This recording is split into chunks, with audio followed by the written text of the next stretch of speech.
And welcome to the Radio Free Hub City Monthly News Cap, live from the Honeypot Acres studio in Hagerstown, Maryland. I'm your host, DJ Warbuckler, the Red Pill Yahoo, and joined by me today is DJ BB, the Dingbat. What is the News Cap? It's a podcast format show where we talk about local and global news that matters the most to Hub City. There's no dial-in line for the News Cap, no script, no set agenda. We talk about local and global news that matters the most. The full recording of this show will be available for replay after the show. So, let's take a look at tonight's topics, but before we do so, I do need to give a shout out to our sponsor. So this episode of the News Cap is sponsored by Sean Flaherty for Hagerstown City Council, committed to improving public safety, attracting higher paying jobs, and supporting small businesses. Sean will work to hire more police, address homelessness, and enhance city services like roads and traffic. Let's build a better future for Hagerstown. Vote Sean Flaherty for City Council. Paid for by Flaherty for Council, Mark Mignona, Treasurer. I had trouble really saying that, but that's okay. All right, so what are we talking about tonight, BB? We are talking about the election. Elections, sir. Yay! The most wonderful time of the year, year, it's the most wonderful time of the year. Everybody thinks Christmas is the most wonderful time of the year. No, it's election season. Why? Well, because it gives us a lot of content to talk about. So, let's talk about the elections. We have the election coming up on November 5th, which is, of course, a Tuesday. There's a few key dates to know about before that. For Maryland, the last day for mail or fax ballot requests is Tuesday, October 29th. The last day for internet ballot requests is 5 p.m. On Friday, November 1st. And then mail-in ballots must be postmarked or placed in a designated ballot drop box by 8 p.m. on November 5th, 2024. You also have the option to vote in person, of course, on November 5th, as well as early voting Thursday, October 24th through October 31st. The early voting centers, there are three of them in Washington County: Hagerstown, Smithsburg, and Boonesboro American Legion. And those are going to be open from 7 a.m. to 8 p.m. each day. If you're voting early, you can go to any of the three. It doesn't matter which. You don't have an assigned polling place if it comes to early voting. And then, of course, Election Day is November 5th. Go onto the State Board of Elections website or the County Board of Elections website if you don't know where your polling place is, but you should have received something in the mail already, or you will receive something soon that tells you where to vote. So with that, BB, I know you've been by the election board headquarters recently. It's popping over there. It's busy over there. Really busy? Yeah, there's a lot of cars in the parking lot, especially in the evenings. So I think that's a good sign. Yeah, and big shout out to them because I know they're going to be extremely busy. Just to give you an idea of what all work they have to do, it's a lot more than just showing up during early voting and then showing up during election day. So on October 15th, they're going to start doing the mail-in ballot canvass first day. So any mail-in ballots that have been received by October 15th, they'll go ahead and start counting. October 18th, at the County Election Center, if you can attend this, please feel free to. They're having a public demonstration of the voting equipment, talking about the logic and the accuracy testing for the voting equipment. And then October 21st and November 1st, they're going to have the mail-in ballot canvass number 1 continued, if necessary, if they've got more ballots to continue. And then November 7th, they start doing canvass number 2, day 1. November 13th, they do a combined mail-in and provisional ballot canvass number 2, day 1. And those may last multiple days depending on how many ballots they have to count. So they're in for a very busy season. It really is a thankless job. Thank you all very much for the work you do on that. thank you for trying to keep our election secure and safe. So, and from what I understand, they're still looking for election judges. Yes, they're still looking for election judges. If you reach out to the county, they'll be happy to talk with you about that. It's some very stringent requirements on being an election judge. It's very long hours. You do get paid though. So if you don't have a job and you're willing to work those long hours, please, become an election judge. And there's a few requirements about it, but it's not very strict on the requirements. So, all right, BB, do you want to give us a rundown of what what offices we have from a national and state level? No. How about you go down the list, and I will just tell you if there's one that I've never heard of. Because I am here to advocate for the regular people. Yeah. And also, I was going to ask, so when you said online ballots, yeah, it might seem obvious, but I have actually spoken to quite a few people that thought that means that you can vote online. No, you cannot that is not the case. Vote online. So you can get your ballot. Correct. Online. You can get your ballot online, but you cannot vote online. You cannot vote online. Basically, you can print the ballot off and then take it to a drop box or whatever. And anything telling you can vote online. I just swallowed a bug. Live from Radio Free Hub City Studios. I just swallowed a bug. Keep us going. Social.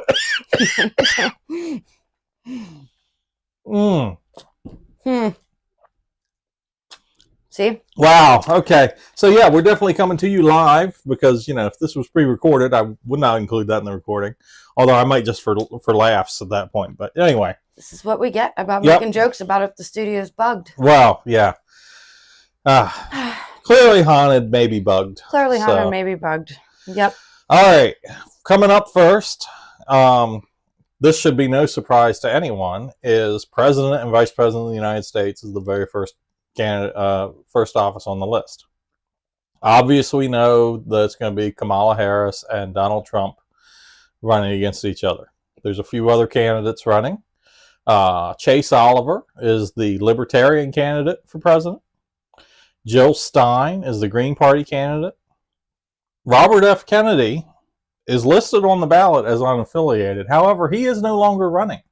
And we have a very similar situation to that locally. Yes, we do. In fact, locally for the city of Hagerstown, for the mayor race, we currently have the only candidate listed on the ballot that's going to actually be running is Bill McIntyre. Mm-hmm. Stephen Shute is listed on the ballot. However, he is no longer running. And congratulations to him, by the way, on the reasoning why, is he got a major promotion at his job, which is going to require him to travel a lot. And he would not be able to dedicate the hours he would need. Right. There are two write-in candidates who are running that we're aware of. I don't know if there's any other ones or not. There may be. But two write-in candidates have reached out to us. BB, why don't you talk about them? Because you've talked with them a little bit. Okay, so the first candidate is Altamont Wilkes. Mm-hmm. And I'm sure if you live downtown, you're very familiar with this person. He owns a store. Carmen's Corner Store. Carmen's Corner Store. And he very often can be seen advocating both for himself or other small businesses. And then we have Whitney, the pronunciation of the last name. I believe Burkett. Burkett. Okay, I didn't know if it was Burkett. Whitney Burkett. And she's very exciting because she does not have a background in politics, but she does have a background in corrections, specifically what's called the graduating from essential services program, which is when you are released from incarceration. You've got your house, you've got your job, but what about past that? How do we sustain that? And she's also working at a lot of the local shelters and things of that nature. So instead of a background in politics, we have, Mr. Wilkes does have a background in politics. Kind of. But fighting against politics. Comparatively, though we have two candidates that are willing to throw their hat in the ring, Yep. that are just regular people like the rest of us, that are just going to try to help us figure it out just through life experience and not necessarily, the way things are done on paper. Maybe we can find a new way. So all three candidates seem to have some really great, really unique ideas, and all three do seem to be willing to collaborate. Yep. And open to ideas and suggestions. So that's great. Absolutely. And do you want to explain what happens if people do so happen to miss the memo and vote for the candidate that is no longer running? So what will happen is, if somehow Stephen Shute, and Stephen, I'm probably butchering your name, so I apologize if I am, because I always just refer to you as Stephen. Yes, I know Stephen personally, so okay, there's that. If he were to win, he will decline. But that doesn't automatically make the next highest vote getter mayor.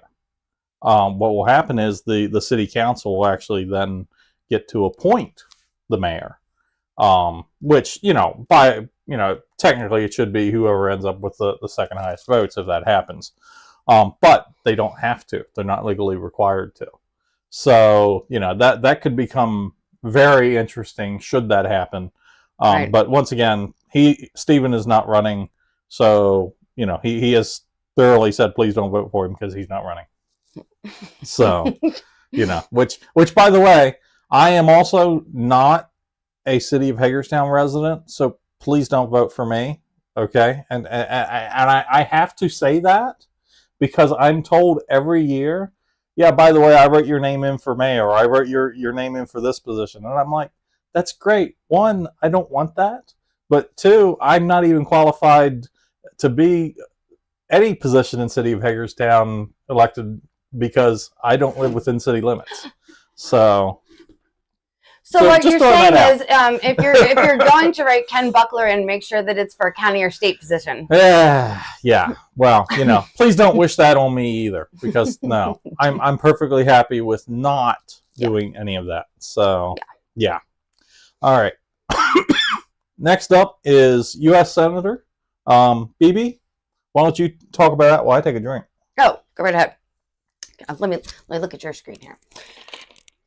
Okay, so we've got Angela Alsobrooks, and that's very interesting because she is currently up against Larry Hogan, and they are kind of neck and neck in the polls, which I don't think a lot of people were expecting. I think a lot of people, and I'm not saying that people seem to think it would go. It seemed like a lot of the Hogan demographic thought that he would be ahead by a mile, and the Alsobrooks demographic also thought she would be ahead by the mile. And those two are really neck and neck in the polls. And, they're not necessarily juxtaposed, but they do have two very different platforms for where they're going with that. And then we've got Mike Scott, who's a libertarian, and then option to write in a candidate. Yeah. All right. Representative Congress District 6. This is an interesting race, and I want to take a minute to talk about it. We've got April Delaney, who is the wife of former Congressman John Delaney, who actually used to have that position. She's the Democratic candidate going up against Neil Parrott, who is the Republican candidate. Now, I wanted to specifically talk about this one because they recently just had the 6th District, what was it? It was a candidate forum at Hood College. And for the first 57 minutes of the candidate forum, all was, I hate to use this word, but mostly peaceful. Okay. But then after that, it truly became mostly peaceful. And apparently there was a lot of very angry statements. At one point, that bug's kicking my butt. At one point, April Delaney actually grabbed Neil Parrott's arm while they were having their banter back and forth. So yeah, it's becoming quite an interesting race. Now, what's going to be even more interesting is this isn't the last time that we're going to see this. So coming up on what is the date? There's going to be let's see, October 9th is going to be the city council forum. But then on October 16th is going to be the 6th Congressional District Forum. Both of those are going to be held by Washington County Chamber of Commerce at Applause Catering. So really going to be interesting to watch how this unfolds. If you can, please try to attend those forums. And yeah, that's going to be some interesting stuff. This race is really becoming heated. It really is. And it was, when we were when it was time for the primaries, it kind of seemed like slim pickings. And now all of a sudden it is heating up. Yeah, it's really interesting to watch it unfold. So, all right. Next up is Next up is Judge of the Circuit Court for Circuit 4, which you have two options. One is to vote for Kirk Downey. The other is to write in a candidate. So as you're possibly aware, Kirk Downey is the former county attorney. He was appointed to that position with the death of Judge Wilkinson, and that unfortunate situation. So there's your options for that. Supreme Court of Maryland Justice. There's one justice who's up for do they continue his term or not, and that's going to be Matthew Fader. You can vote yes or no for that. Then we have the judges for the Appellate Court of Maryland. Three of them vote yes or no. Ann K. Albright, Kevin F. Arthur, and Andrea M. Leahy. I probably pronounced that wrong. Mayor of City of Hagerstown, we already talked about that. Bill McIntyre, as well as the two write-in candidates. City Council, once again, City of Hagerstown residents only. Kristen Aylshire, Carolyn Anderson, Erica Bell, Mark Bell. They are not related, by the way.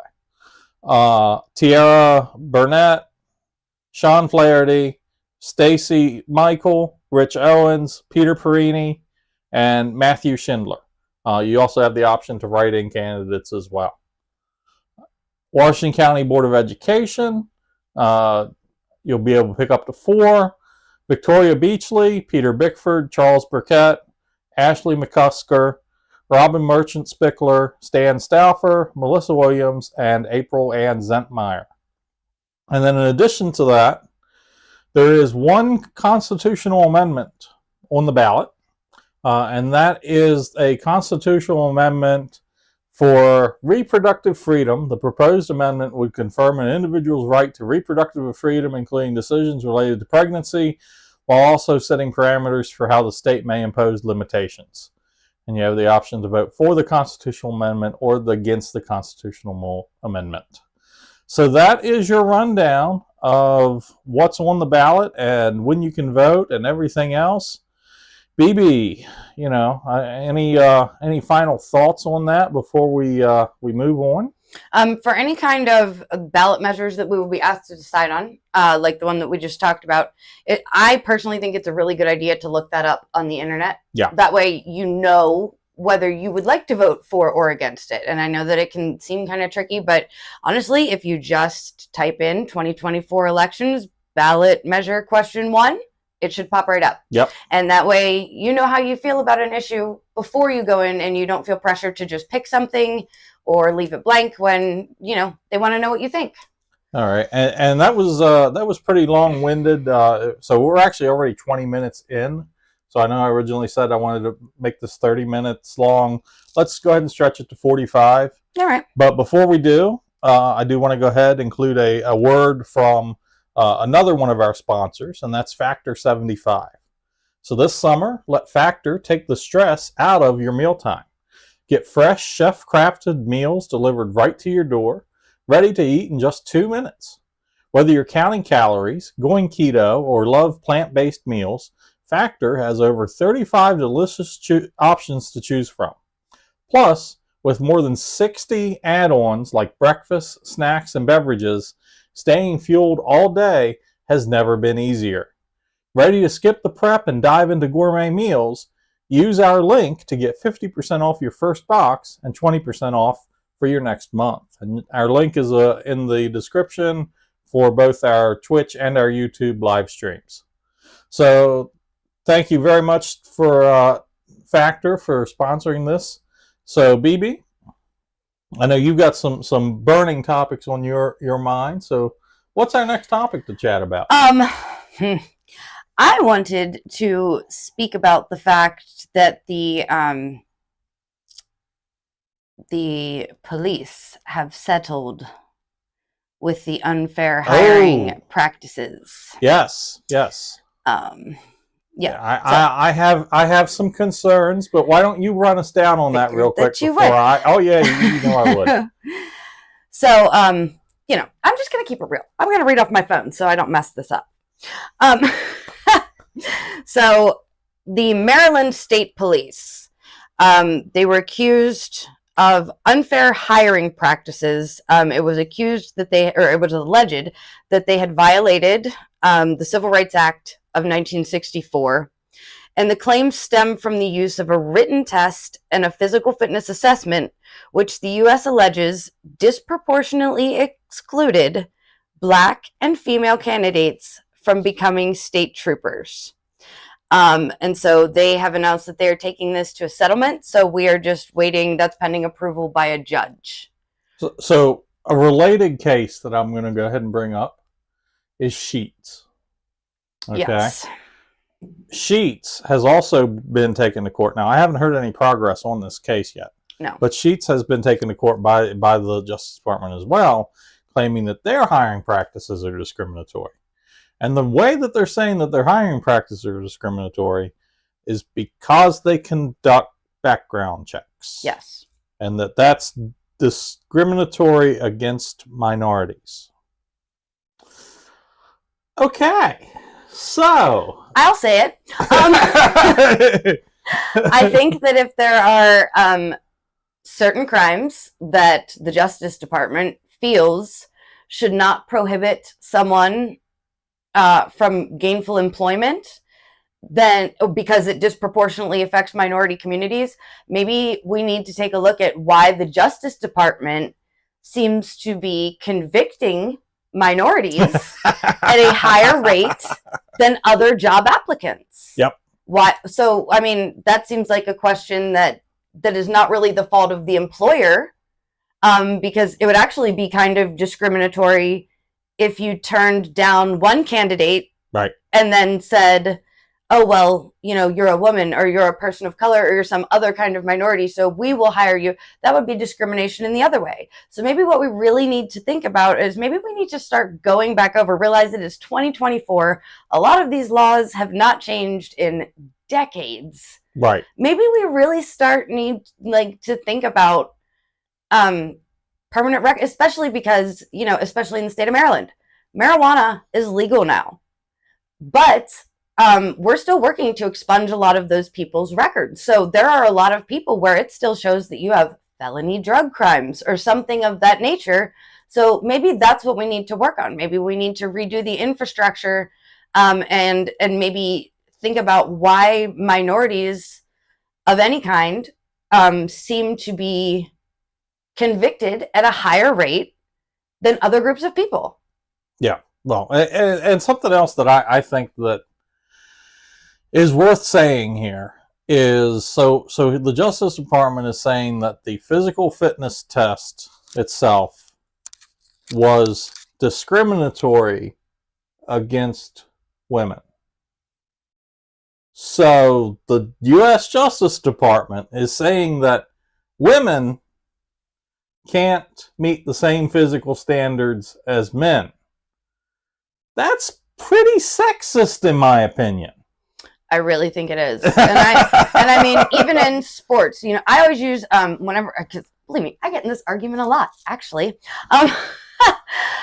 I always use gymnastics as an example. Okay, you've got men's gymnastics, you have women's gymnastics. They are comparable as far as skill and athletic ability, but they do have different events.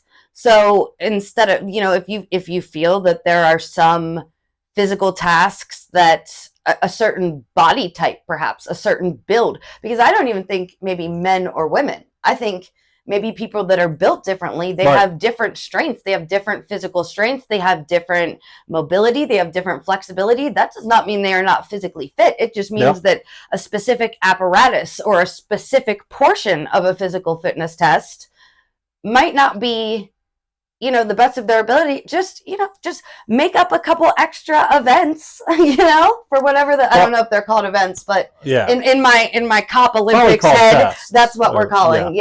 Just have a few alternate ones where, if you don't do so well on one, that there's something that can demonstrate the strength of the same part of the body, but is just a different way to go about it. Right. Well, and I'm going to say right now, you could probably kick my butt at any physical fitness test, and I'm also saying that because, I tried to cut off my own finger. So, well, yeah, that's true.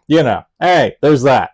But, but also then they're also saying that the written test is discriminatory against minorities. Which is horrendous. So racist much? Yeah. I mean, you're saying that minorities won't do as well on the written test, and that's a horrendous thing to say. That is horrendous to say. Yeah. So the fact that this even had to be any sort of a settlement is just terrifying to me. In my opinion, the fact that it is a settlement means that there was probably some merit to the allegations. Because, or they just wanted it to go away. Yeah.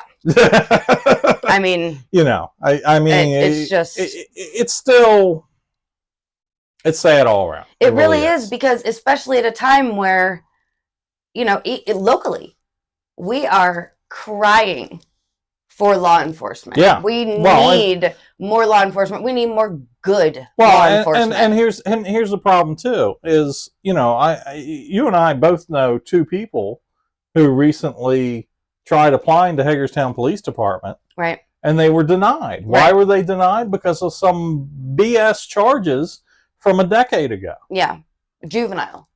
Yeah. Juvenile charges. So, no, they were still adult charges. Oh, were they? Well, one of them was. But anyway, yeah, I mean, they got denied from charges from a decade ago. And here's people that are trying to make a difference in their community. Yes. But they're getting denied because of some minor infraction. And I personally feel like people like that, now we're not talking violent crimes or things of that nature, not serious felony crime. We're talking misdemeanor type stuff. I think that would make you more relatable as a law enforcement officer, because I think a lot of times when people encounter law enforcement, they immediately get nervous. They immediately think that they're going to be combative or in trouble or things like that. That's just the climate that we live in. And I really think that it would help if we had a few officers that could really relate to people. It would be like, look, it's not the end of the world, but we can't be doing this, and just kind of diffuse the situation. And then, you look at the United States military, they're not having problems with minorities taking written tests or women passing physical fitness tests. Right. Other states do not seem to be having this problem. So, I think... Well, or other states just haven't been sued yet. Yeah, that's true. That's true. And that's the unfortunate truth of it. And this really comes off the back of the prison, the Roxbury facility. Well, and yeah, I mean, so that's, I won't get into that too much here, but yeah, I know there has been recently some convictions in it. Yes. Where there was a significant number of people, both inside of Roxbury as well as working at Roxbury, that were in a conspiracy to get drugs trafficked into the prison. Yes, and it was, and I mean, it was specifically accused that it was like civil rights related. It was discriminatory. Yeah. So. All right. Knock it off. Knock it off, Maryland. Knock it off, Maryland. You know. It's 2024. We're not discriminating against anything that's in the Constitution about discrimination. Stop it. Stop. All right. So here's the next one. Here's an interesting one. This is from late September. Maryland woman sentenced in plot to attack Maryland's power grid. All right.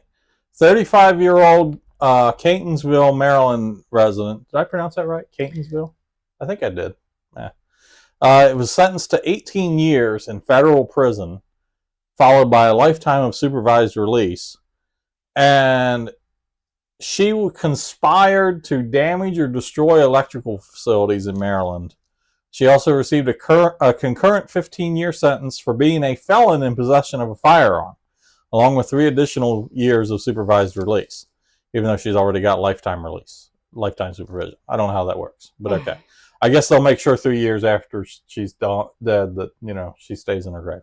Yeah. I don't know. Anyway, justice system is funny sometimes. Yeah, really so is. Apparently they're saying that her actions were motivated. By the way, her name is Sarah Beth Clendaniel, and she was 35. Apparently her actions, according to the Maryland State's Attorney's Office, the U.S. Attorney's Office, says that her actions were motivated by white supremacist ideology aimed to target multiple power substations with the intention of causing widespread outages and chaos in the Baltimore area. Okay. Wow. Crazy. Yeah, I mean, yeah, that was a little bit of a wily coyote. That's a wily coyote. You didn't think that out very well. Why would you attack, you know, utilities and a power grid in an area where there are a lot of minorities? And just general people. Like, I'm not sure what. Maybe I'm struggling to find the correlation between white supremacy and Baltimore. So apparently, her and someone named Brandon Russell, who was a resident in Florida awaiting trial on similar charges, shared this extremist belief known as accelerationism, a white supremacist ideology that advocates for violent action to trigger societal and governmental collapse. Their plot involved targeting 5 specific power substations around Baltimore to cause an extensive blackout and cripple the entire region's infrastructure. All right, and apparently they thought that somehow this would cause some sort of a great reset and, you know, suddenly white supremacy. I don't know. Oh, they were for white supremacy. Yeah, they were for white supremacy. Oh. Yeah. So, I don't know. Yeah, okay. Okay, well, that explains it then. Yeah. All right, now I understand. Still, okay. It's just, you know, it blows my mind that, you know, but apparently they were using some sort of encrypted communications to try to carry this out. It doesn't say how they caught them, but, you know, it's really amazing that, you know, that apparently the plot included a request for firearms and equipment to carry out the attack. In early 2023, she sent detailed instructions about the weapons she would need and began identifying specific locations to target. In February, law enforcement officials executed a search warrant at her residence where they recovered firearms and ammunition, even though she was a convicted felon. How'd she get them? Clearly, gun control's working there. Yeah. Why are white supremacists always the least supreme humans? I mean, clearly they're not the most intelligent. You know, no. Even though they seem to think they are. And you know, stuff like that really bothers me because I don't think people think of, you know, what all the people that, you know, rely on medical devices, home internet. Yeah. People trying to get groceries. People trying to get gas. Complete disregard for life. That is one of the greatest concerns our nation has from foreign threats. Right. And so just to turn around and do it to your own country is just kind of nuts. Yeah. Nuts. Absolutely nuts. Yeah. All right.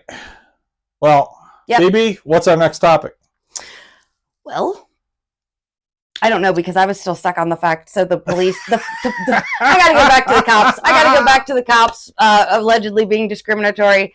So the physical fitness test, they call it the Functional Fitness Assessment Test, and the abbreviation for it is FAT. And I just wanted to point out the irony there. There is some irony in that. There really is. Yep. I just kind of want to go show up because I know I'll fail the FAT test, and that'd be fun. We could tape that one. I almost want to go just so I can say that. I took the FAT test and they said I did not pass the FAT test. There we go. And then perhaps they could collaborate with like other first responders, like firefighters, things like that, because they have all different kinds of people taking the physical fitness test, and there doesn't seem to be, or at least I've not heard accused, any sort of disparity there. Right. Right. So maybe that would be a good way to fix that little problem. All right. Well, I'll tell you what. So while you're thinking on what topic you want to talk about next, let's jump over to one that's kind of related to what we already talked about as far as prisons and crime and all that fun stuff. This is a doozy. All right. So Fort Dix inmate sentenced for fraudulent CARES Act Maryland unemployment scheme. Okay. So here's this guy. He's sitting in a jail cell at Fort Dix, which is nowhere near Maryland. And he is personally coordinating and orchestrating this conspiracy to collect almost $2 million worth of Maryland unemployment benefits fraudulently during COVID. He was already in jail, and he's doing this from jail. I mean, I really had and by the way, I've contributed to this article. I really had a hard time writing this up initially because I'm like, well, where did this guy live at in Maryland? Right. And why'd they put him in Fort Dix? And then I finally realized, oh, he was already in Fort Dix. He was doing all this from Fort Dix. Oh my goodness.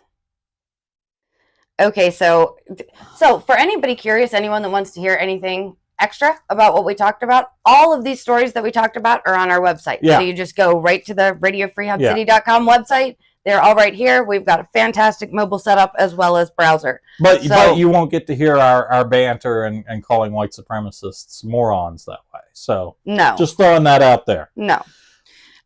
So this is saying that they were using the information of identity theft victims. Yep. They were stealing people's identities. Yes. That lived in Maryland, and then using those stolen identities to conduct this identity fraud. Yes. Government benefits fraud. So these people monitoring their credit would have had no effect whatsoever because they were having government benefits taken out in their name. By the way, this is a serious issue. Yes. I'm going to put on my cybersecurity cap for a second here. This is a serious issue across the country, across the globe. Credit monitoring is just a small part of your identity. You have so much more, and government benefits fraud is one of the fastest growing types of identity theft outside of credit card theft, outside of applying for credit cards in somebody else's name. Right. The government benefits fraud is so fast growing because it's so hard to track. Mm-hmm. The other government benefits fraud, there's actually employment fraud. Right.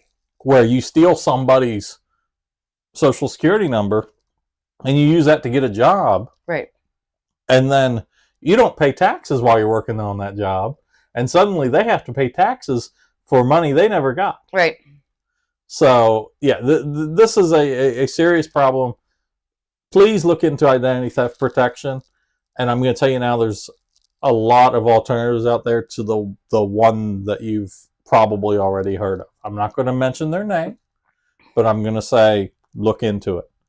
So there's one with the lock, and that one, there's better alternatives. That's all I'm saying.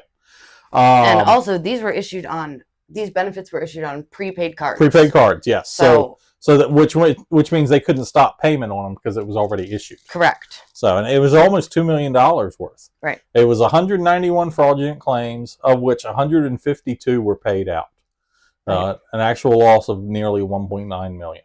And it really makes you feel for people, because we had, how many stories of people during the pandemic, post-pandemic, that said, I was eligible. I applied. My application went through. I was supposed to get a card in the mail within the next 3 to 4 days. It's been 6 months. I'm still waiting. And every time you call, you get, oh, well, I'll look into it, or this or that. And I mean, there's just literally billions of dollars. So there's a good chance that you can thank Jonathan Henry, age 32, a federal inmate, if you didn't get your COVID unemployment benefits when you expected them. Yep. All right, BB, you got a topic for us? Shameful. I'm still reeling from that one. You're still reeling from that one. Reeling from that one. Yeah. All right. Oh, I did want to talk about the poaching. Poaching, yes. Yes. That's a good one. That's a good one.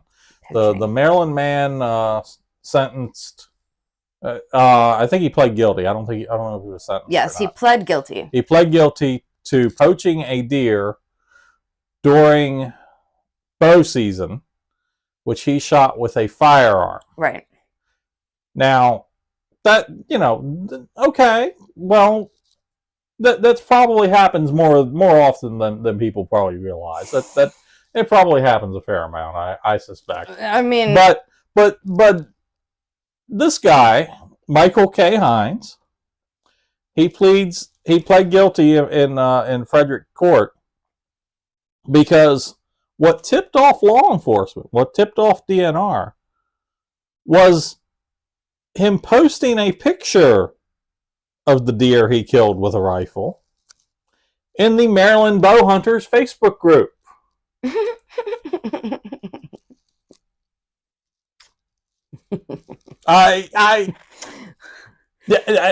is not satire. I am not making this up. Yeah, we did not. Yes. He posted a picture of the deer he killed with a rifle in the Maryland Bow Hunters Facebook group. Which, as someone that loves hunting myself, it's just a really crap thing to do. Like, there is a reason it is that there are separate seasons, and it's to first of all, to keep the population sustainable, but also it's bow season, okay? And I don't know if you've ever hunted with a bow.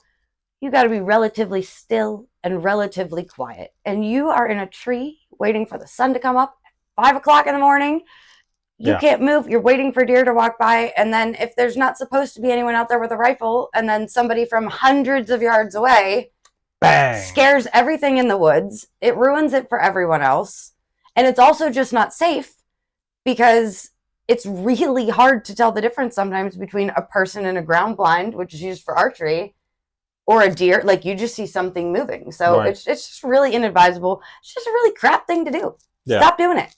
And, one other thing, too, I will say, even if it's muzzle loader versus rifle, muzzle loaders themselves are still infinitely more difficult to use than a regular rifle. Yes. So and they have their own special. And you're ruining it for everybody else. Right. And that's the really sad thing. It's just not fair to the people that play by the rules. But with that said, I know that here on Honey Pot Acres Farm, we are environmental stewards, and we will always make sure that should we ever hunt here on the farm, that we will practice proper methods and make sure that any deer that are harvested absolutely legally on this farm.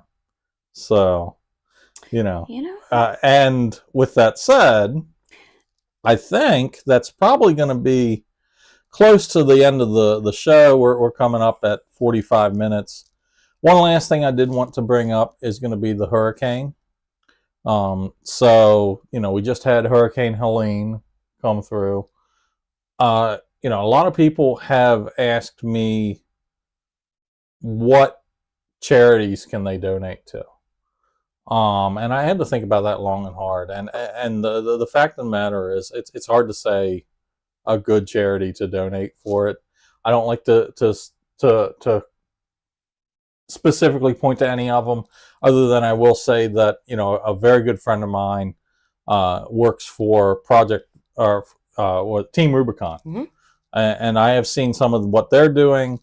So they're probably a very good one to donate to. I also know that you know, local resident Will Boyer. Yeah, Will from the skate Yeah, park. Will, They left at big 9 shout o'clock out this to morning, Will. so they are down there. If you know Will, reach Yeah. out, see how you can help, because they're trying to just go down Yeah. there. They're trying to be hands-on. They're trying to gather supplies, anything they can, just to hands-on help people. And if you've ever met these people, you know that they are hands-on helpers. It doesn't Right. matter who you are or what you need. If they can help you, they're going to. So I'm so thankful that people like that and Team Rubicon and others are stepping in, just to kind of reassure people that we care and we're trying. Yeah, and if you can, donate. Right. I also think that there was some collection going on up at Fort Ritchie. I'm not sure if that's still going on or not. Check out the Ritchie Revival page on Facebook, and you'll probably be able to figure that out. And then also, you know, something else too is watch for scams, because there's a lot of not legitimate people, not legitimate organizations asking for donations, and nobody's quite sure where those donations might go. They might not even be monetary donations. They might be donations of food or other supplies, which then they'll turn around and then sell on Craigslist or Facebook Marketplace. So keep that in mind. Make sure that if you're donating to somebody, that you're donating to somebody that you know, or you're donating to an organization that you're familiar with. And you can also check out the website Charity Navigator. They have a subsection for Hurricane Helene. Yeah, very good. So, very good. They're very reputable. So with that said, so that's going to be coming close to the end of the news cap. Now, something I did want to go ahead and bring up. There was a reason I'm cutting the news cap short tonight. Normally, I know we usually do it about an hour. And the reason we're cutting it short is that we're splitting this into 2 different segments. So we've talked a lot about, you know, different news and stuff. We're going to do a little bit more of a deep dive on some of the stuff about Hurricane Helene, as well as some of the interesting social media posts that we've seen regarding weather control. We're going to do a little bit more of a deep dive on that, but I didn't feel comfortable talking about that on Twitch or YouTube. So if you would like to listen to that conversation, come tune in to us over on Rumble. Just search for Radio Free Hub City, and we're going to be going live over there here in just a few minutes. But go ahead and follow us in the meantime. That way you get a notification. But yeah, I think that really is probably going to close us out for the night. BB, any closing thoughts? Any comments you want to make before I close? No, I just want to thank all the sponsors, because ta-da, new digs, and it's great, and we are so happy to be here, and we are so happy that this continues to grow, and you guys seem to enjoy this, so we're gonna try to make it better. And no, thank you everybody that's been tuning in and watching and listening, especially everybody that decided to watch tonight's very first video version of the news cap. And today's news cap was sponsored by Honey Pot Acres Farm. Are you craving some heat? Get ready to wrestle with the flavor of Honey Pot Acres Farm's Hagerstown Gator Sauce. This hot sauce packs a punch that'll leave your taste buds grinning like a gator. Perfect for spicing up anything from breakfast to barbecue. It's a kitchen companion you didn't know you needed. Snag a bottle at the Sharpsburg Farmers Market or order online at honeypotacres.com. And by the way, we only have one farmers market left for the year. All right. And the gator sauce makes great Christmas presents. So come out, I believe it's October 20th is the very last farmers market of the year. Come out, buy a bottle. We've got 2 different kinds. We've got the gator sauce. We've also got a sauce that's a sweet and hot. By the way, Honey Pot Acres is owned by the same company as Radio Free Hub City. So, you know, we don't actually get paid for that sponsorship. That's why it's good. That's right. Good. That's why it's got a little bit of a bite. Just like us. But Honey Pot Acres Farm, because even your food deserves a wild side. And that's it for tonight's news cap. So on behalf of BB and myself and all of the Radio Free Hub City family, thank you for listening, and we hope that you'll join us next time. And don't forget to visit our website for more local and national news at radiofreehubcity.com.